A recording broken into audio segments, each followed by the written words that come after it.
video saya ini untuk memenuhi satu TS mata kuliah e-commerce.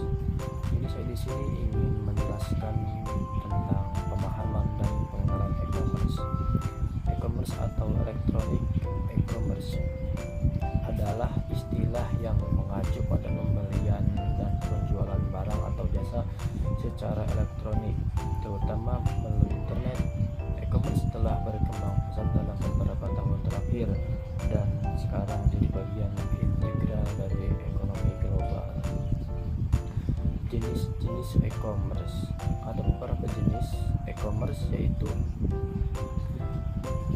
business to consumer, business to business, consumer to consumer, government to consumer, government to business.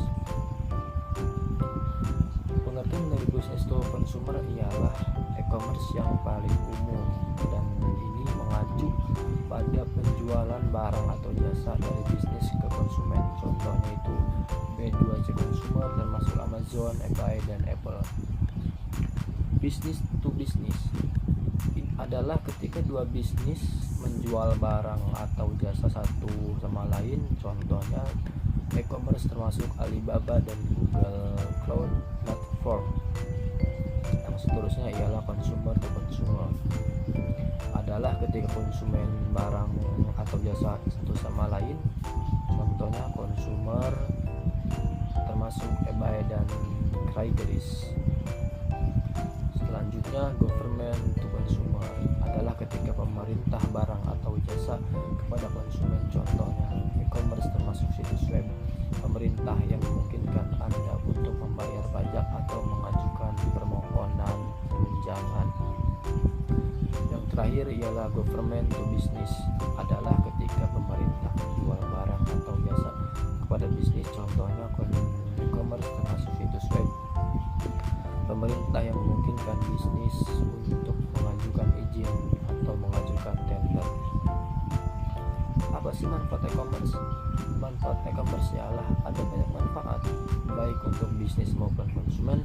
Beberapa manfaat e-commerce bagi bisnis meliputi jangkauan yang lebih luas.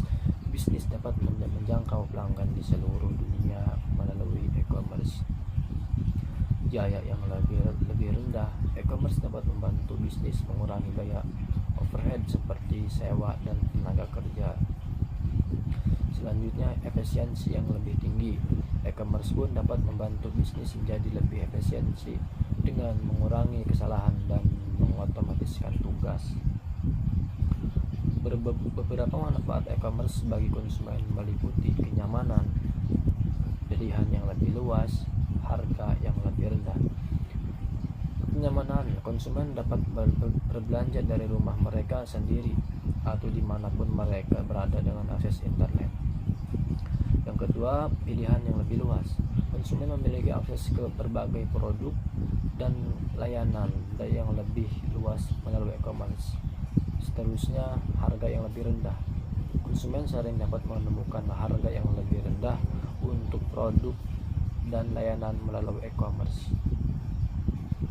Tren e-commerce. Ada beberapa tren e-commerce yang sedang berkembang, termasuk peningkatan penggunaan perangkat seluler. Semakin banyak orang yang menggunakan perangkat seluler mereka untuk berbelanja online. Seterusnya itu adalah personalisasi. Bisnis semakin menggunakan data untuk mempersonalisasi pengalaman e-commerce bagi pelanggan mereka. Seterusnya ialah realitas virtual dan augmented reality, VR dan AR, digunakan untuk memberikan pengalaman belanja yang lebih imersif dan kepada pelanggan. Seterusnya ialah masa depan e-commerce. Apa sih masa depan e-commerce itu? Masa depan e-commerce ialah diperkirakan akan terus berkembang pesat di masa depan. Beberapa ahli memperkirakan bahwa e-commerce ini akan menjadi 50% dari semua penjualan retail pada tahun 2030. Pertumbuhan e-commerce akan didorong oleh beberapa faktor, termasuk peningkatan penetrasi internet, peningkatan daya beli, dan peningkatan inovasi. Peningkatan penetrasi internet adalah semakin banyak orang yang memiliki akses ke internet yang akan meningkatkan jumlah orang yang berbelanja online. Seterusnya, peningkatan daya beli. Orang-orang di seluruh dunia memiliki lebih banyak uang untuk dibelanjakan yang akan meningkatkan permintaan e-commerce. Dan yang terakhir adalah peningkatan inovasi. Teknologi baru akan terus berkembang yang akan membuat e-commerce lebih mudah dan nyaman bagi konsumen. E-commerce adalah kekuatan yang mengubah cara orang berbisnis dan berbelanja. Bisnis yang tidak mengadopsi e-commerce akan kesulitan untuk bersaing di masa depan. Sejarah dan perkembangan e-commerce di Indonesia adalah e-commerce di Indonesia telah ada sejak awal tahun 1990-an, tetapi e-commerce ini baru mulai berkembang pesat pada tahun 2000-an. Beberapa faktor yang mendorong pertumbuhan e-commerce di Indonesia antara lain ada peningkatan penetrasi internet, peningkatan daya beli, peningkatan penggunaan smartphone, dan peluncuran situs e-commerce baru, peningkatan penggunaan kartu kredit, pembentukan regulasi e-commerce, peningkatan penetrasi smartphone, peningkatan penggunaan mobil, peningkatan kesadaran konsumen. Seterusnya ialah bisnis dan e-commerce adalah dua istilah yang sering digunakan secara bergantian, tetapi sebenarnya memiliki arti yang berbeda.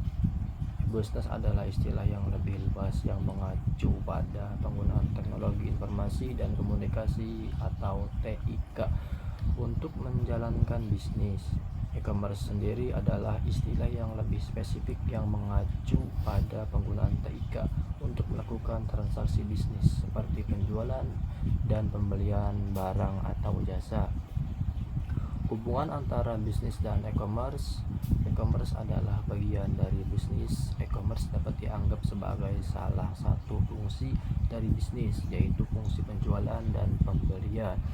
E-commerce dapat digunakan untuk mendukung berbagai fungsi bisnis lainnya seperti pemasaran, manajemen hubungan pelanggan, CRM, dan manajemen rantai pasokan atau SCM. Contoh hubungan antara bisnis dan e-commerce berikut adalah beberapa contoh antara bisnis dan e-commerce, yaitu sebuah perusahaan menggunakan situs web untuk penjualan produknya. Situs web ini merupakan contoh e-commerce yang tetapi juga merupakan bagian dari bisnis perusahaan tersebut. Situs web ini dapat digunakan untuk mendukung fungsi pemasaran, CRM, dan SCM atau perusahaan. Sebuah perusahaan menggunakan perangkat lunak CRM untuk mengelola hubungan dengan pelanggannya. Perangkat lunak CRM ini merupakan contoh bisnis, tetapi juga dapat digunakan untuk mendukung fungsi e-commerce perusahaan. Perangkat lunak CRM ini dapat digunakan untuk mengelola perusahaan online, memberikan layanan pelanggan, dan mengumpulkan umpan baik dari pelanggan. Sebuah perusahaan menggunakan sistem secara SCM untuk mengelola rantai pasoknya. Sistem SCM ini merupakan contoh bisnis, tetapi juga dapat digunakan untuk mendukung fungsi e-commerce perusahaan. Sistem SCM ini dapat digunakan untuk mengelola pengiriman barang, pemasaran bahan baku, dan pembayaran kepada pemasok. Apa sih fungsi e-commerce itu? Fungsi e-commerce itu sistem informasi manajemen e-commerce atau SIM e-commerce adalah sistem informasi yang mendukung proses bisnis e-commerce. SIM e-commerce dapat mencakup berbagai komponen termasuk perangkat lunak e-commerce. Perangkat lunak e-commerce digunakan untuk membangun dan mengolah situs web e-commerce. Perangkat lunak ini dapat digunakan untuk mengolah produk, pesanan, pelanggan, dan pembayaran. Seterusnya ialah sistem manajemen konten atau CMS. CMS digunakan untuk mengelola konten situs web seperti teks, gambar, dan video. CMS dapat digunakan untuk membuat situs web e-commerce yang menarik dari informatif. Sistem manajemen hubungan pelanggan atau disebut CRM.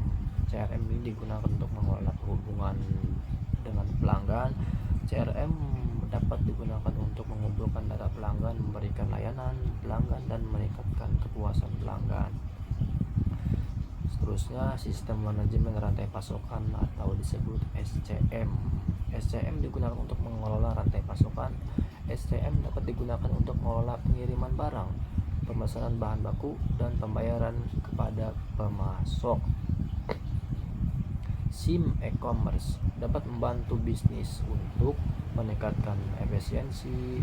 SIM e-commerce dapat membantu bisnis untuk mengotomatiskan tugas-tugas manual yang dapat meningkatkan efisiensi, meningkatkan efektivitas, meningkatkan layanan pelanggan, dan meningkatkan penjualan. SIM e-commerce adalah alat penting bagi bisnis yang ingin memanfaatkan potensi e-commerce.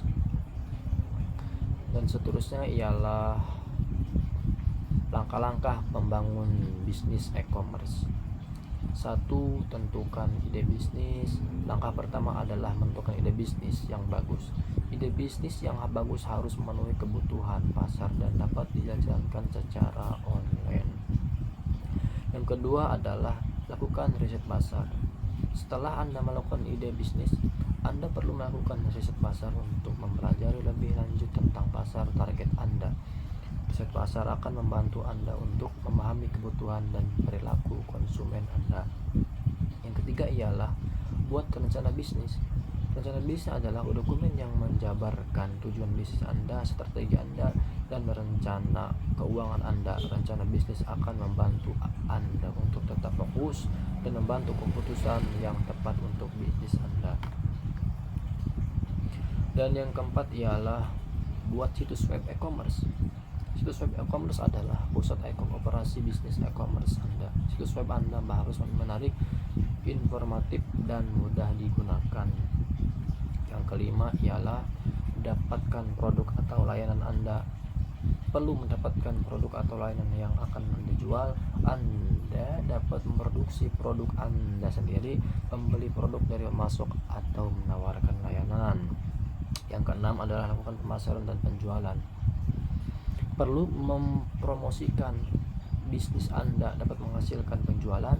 Anda berbagi secara untuk memasarkan bisnis e-commerce Anda, termasuk pemasaran online, pemasaran offline, dan pemasaran sosial media.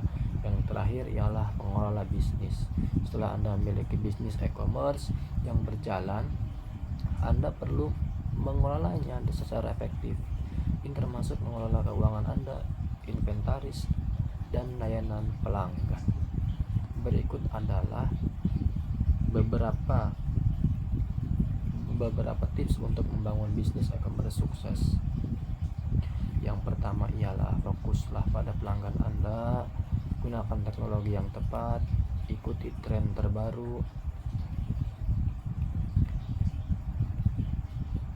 membangun bisnis e-commerce membutuhkan kerja keras dan dedikasi, tetapi dapat menjadi sangat bermanfaat. Dengan mengikuti langkah-langkah dan tips di atas, Anda mendapatkan peluang sukses Anda. Jadi kesimpulannya ialah e-bisnis dan e-commerce ialah dua konsep yang saling terkait. E-commerce adalah bagian dari bisnis, dan bisnis pun dapat digunakan untuk mendukung fungsi e-commerce. Sekian dari saya, kurang lebihnya saya mohon maaf karena saya masih belajar. Assalamualaikum warahmatullahi wabarakatuh.